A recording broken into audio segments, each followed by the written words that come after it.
Hey, everybody, here we are. It's week 3. And I want to say a word about the discussion you all had in the last week where we were looking at Rambo and he was laying out some different ways that conversion has been defined and different ways we can think about it.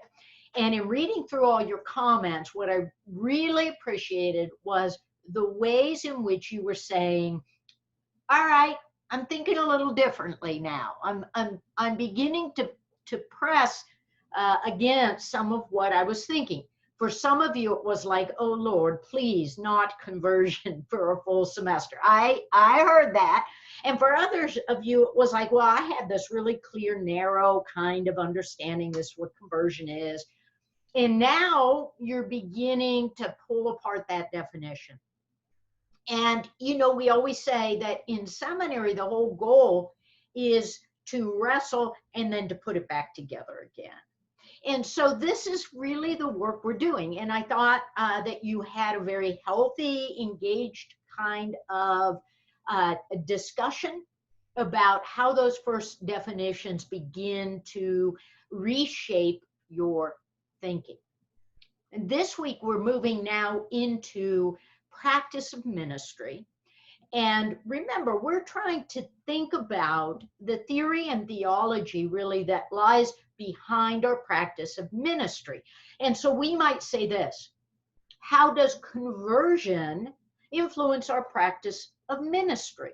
But to get there, we've got to be clear on what conversion means before we can think about, we've got to be clear on the content of conversion before we can think about how it's going to shape our practice of ministry. We're reading Ann Walker this week, who has a very different kind of definition of what conversion is all about.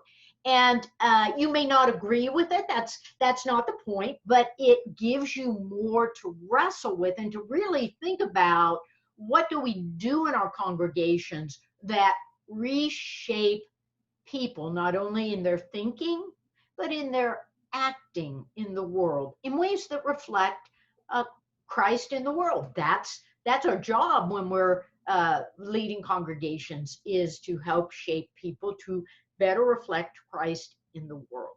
And so your discussion this week is going to do a little bit of wrestling with that Walker article. And then this is leading you into writing that first paper next week about the theory and theology that undergirds whichever practice of ministry you're choosing.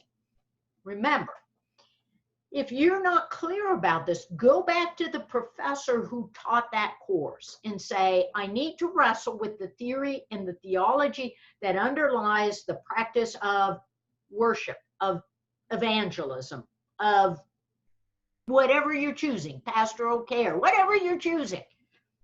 Go back to that professor and say, point me in the right direction, put me back to the textbooks, articles, whatever that were helping ground us.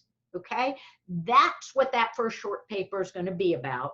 And so think about that. Next week, we're going to be doing some talking about what you've looked at in those short papers. All right, so that's it for this week. The Walker reading, your discussion around that, and then preparing that paper for the following week and how we're going to wrestle with our particular practice. All right, everybody, keep doing the good work.